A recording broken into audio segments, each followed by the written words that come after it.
A pregnant woman has been shot and killed by deputies who were responding to a wellness call. Her name was Renee Davis. She was 23 years old, 5 months pregnant, a single mother of 3. She was also a Native American, and she had a history of mental illness and depression. It was because of this that she was actually reported to have been authorities were called to her place. Quote, a relative of Davis called the sheriff's department on Friday after receiving an alarming text from the mother of 3. Police records show that officers responding to a call about a potential suicide encountered a woman with a handgun and 2 small children in the house when they arrived at 6:30 in the evening. Now, much of the details of exactly what happened are still being recovered, but her friends and family didn't know that she had a handgun. They knew that she had a hunting knife and she was an avid hunter, but much of that is still yet to be undetermined. Now, the good news is that her kids both of them are safe. Seattle lawyer Ryan Drevcrack told the Seattle Times, that unfortunately these scenarios are all too common when police interact with people struggling with mental illness. And I know just last week we actually reported on police reporting to the scene of a wellness call, and then shots were fired and indeed killing that person as well. So this is a schizophrenic lady, I think. An elderly woman, yes. Yeah, and so this is a repeat story, unfortunately, that we've covered on this network before. Cenk, are you surprised about hearing about this again? No, I'm now really starting to worry that people are not going to call the cops when they need them, because for understandable reasons. Because we've told all the cops, hey man, if there's any threat at all, boom, boom, boom, put them down. Now, if you get called in because someone might be a threat to themselves and they have some sort of weapon, the 66-year-old from last week had a bat, and originally she had a knife, she put it down. Then she had a bat, and she's like, oh, she might swing the bat, boom, boom, boom, shot her and killed her, right? So in this case, she had a gun, or at least that's what the police say right now. Well, okay, I understand that makes it a much more dangerous situation. Last week we talked about you might be able to tase a person with a bat. You might be able to avoid getting hit by a 66-year-old. You might be able to absorb the blow. A gun's a different situation, so I understand that.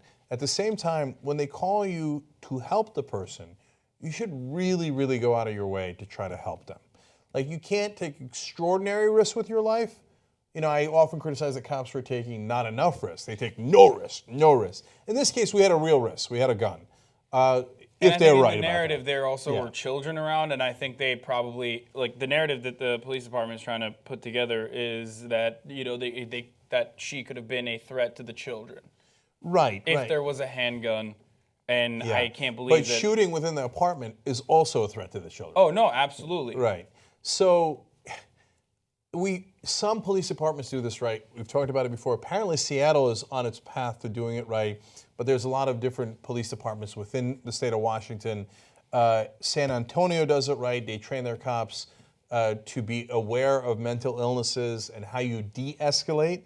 But unfortunately, a lot of the police departments across the country haven't done that yet, and it is unbelievable negligence on their part not to do it. The number one category of people outside of African Americans to get shot when they're unarmed are people with mental illness issues.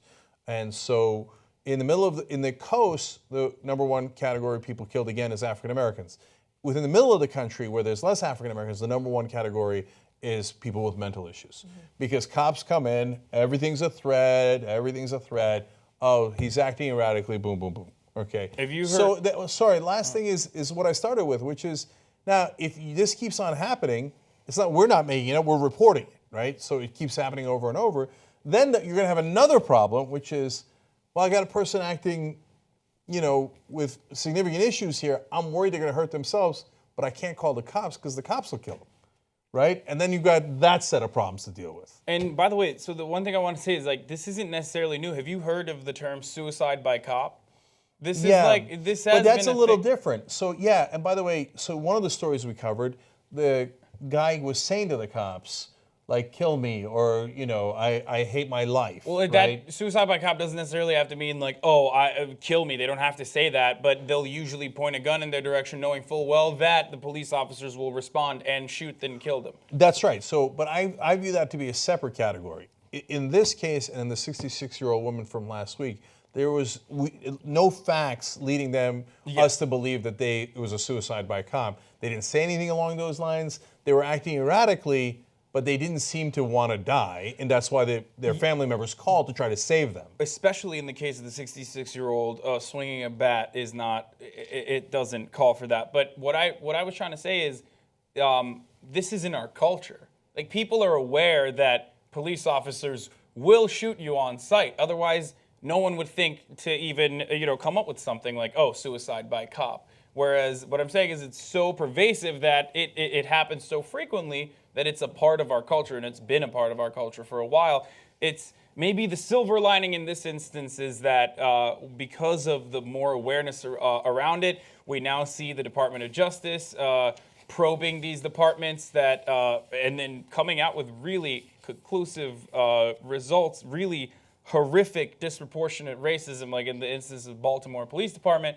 And hopefully we will be able to rehabilitate some of these police departments, change the structure, and less people will die in the hands of police officers. Cenk, I thought you brought up a really good point about how Seattle police has gone to great lengths to train their police force in de-escalation. And so this was really interesting to see that even though the Seattle police are being trained in techniques of de-escalation, hopefully we'll see that as a positive, that indeed, it's not pervasive enough to spread to the rest of the state. Why do you think that that's still a struggle? So we're seeing it in metropolitan areas, but in more rural areas, this took place on Muckleshoot tribal lands. Techniques of de-escalation aren't even in the conversation yet. What's the holdup? I know that some people say, they're more likely to do escalation in minority areas, and there's some evidence to that effect. But I actually think that the larger problem is cops are so resistant to any kind of change. Like, oh, whoa, you're meddling in our affairs? You're judging us? You don't get to judge us.